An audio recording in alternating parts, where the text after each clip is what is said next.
Hello friends, నేను మీ భువనశ్రీ. ఈరోజు ఇంట్లోనే చాలా ఈజీగా కేఎఫ్సీ చికెన్ని తయారు చేసుకోబోతున్నాం. ముందుగా నేనైతే హాఫ్ కేజీ చికెన్ తీసుకుంటున్నానండి. ఈ హాఫ్ కేజీ చికెన్ని నీట్గా వాష్ చేసుకోవాలన్నమాట. ఫస్ట్ ఇది ఇంపార్టెంట్ స్టెప్ అనమాట. ఫస్ట్ నేనైతే ఒక బౌల్ తీసుకొని వాటర్ వేసుకొని దాంతో సాల్ట్ లెమన్ యాడ్ చేసుకున్న తర్వాత మనం ముందుగా తీసుకున్న చికెన్ని ఈ సాల్ట్ వాటర్లో ఒక 30 మినిట్స్ డిప్ చేయండి అనమాట. ఇలా డిప్ చేయడం వల్ల చికెన్ అనేది నీట్గా క్లీన్ అవుతుంది. ఇప్పుడు అలా తీసుకున్న చికెన్లో బయట దొరికే క్రిస్పీ చికెన్ మసాలా దొరుకుతుంది, అది ఆన్లైన్లో కూడా దొరుకుతుంది. అది తీసుకొని యాడ్ చేసుకోండి. తర్వాత కోల్డ్ వాటర్ యాడ్ చేయండి. ఇలా కోల్డ్ వాటర్ యాడ్ చేసి రీఫ్రిజిరేట్ చేయడం వల్ల ముక్కనే చాలా జ్యూసీగా టెండర్గా అవుతుంది మీరు చేసుకున్న తర్వాత ఇంపార్టెంట్ స్టెప్, ఇదే కష్టమైన స్టెప్, కొంచెం జాగ్రత్తగా చూడండి. ఇలా ఈ స్టెప్ మనం కరెక్ట్గా చేసామంటే బయట మనం కొని కేఎఫ్సీ చికెన్ లాగే ఉంటుంది అనమాట. ఫస్ట్ నేనైతే ఒక కప్ ఆఫ్ మైదా తీసుకుంటున్నాను.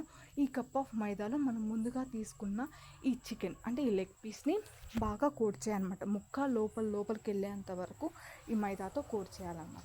ఇలా మైదాతో కోట్ చేసిన తర్వాత పక్కనే వాటర్ తీసుకుంటున్నాము.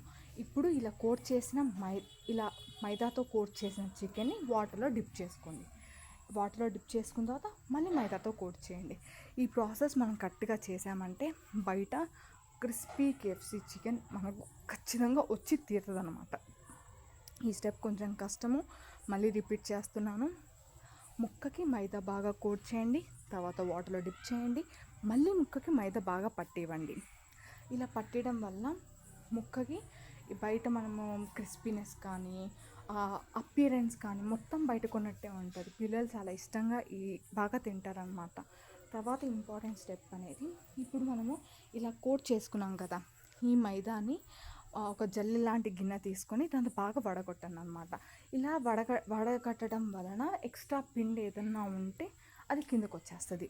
చాలామంది ఇలా నార్మల్గానే చేసేసి నూనెలో వేసేస్తారు. అప్పుడు పిండి మొత్తం ఆయిల్ అబ్జర్వ్ చేసుకొని బ్లాక్గా అవడం అలాంటివి అవుతూ ఉంటుంది. అలాంటివి అవాయిడ్ చేయాలంటే మనం పిండి బాగా కోట్ చేసిన తర్వాత బాగా ఆ పిండి పోయేటట్టు జల్లించాలన్నమాట. ఇలా జల్లించిన చికెన్ని తర్వాత ఇంపార్టెంట్ స్టెప్, ఆయిల్ అనేది బాగా హీట్ అయి ఉండాలన్నమాట. మీరు చికెన్ అలా వేసారంటే అది ఫ్రై అంటే బబుల్స్ రావాలన్నమాట. వీడియోలో చూపించినట్టు ఇది నేను బాగా చూపిస్తాను వీడియోలో.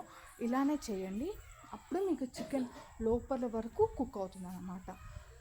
డీప్ ఫ్రైకి సంబంధించినంత వరకు ఆయిల్ అంటే డీప్ ఫ్రైకి సరిపడా ఆయిల్ వేసి ఆయిల్ని బాగా హీట్ చేసిన తర్వాత మనం ముందుగా కోట్ చేసి పెట్టుకున్నాం కదా చికెన్ని మైదాలో, అది తీసి ఆయిల్లో వేయండి.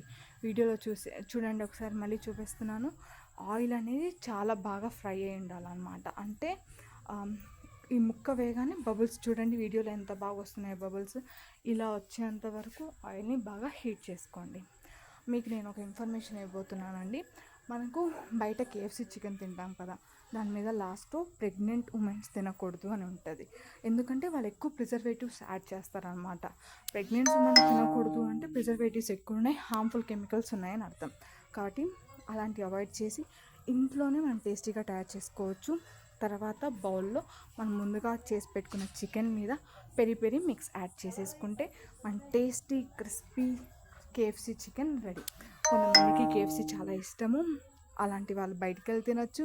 కొంతమందికి ఇంట్లో హోమ్ మేడ్ చేసుకుంటే ఇష్టం కాబట్టి వాళ్ళు మేము చెప్పినట్టు ట్రై చేసి ఇంట్లోనే చాలా బాగా ఈజీగా తయారు చేసుకోవచ్చు అన్నమాట. Thank you for watching. Subscribe for more videos.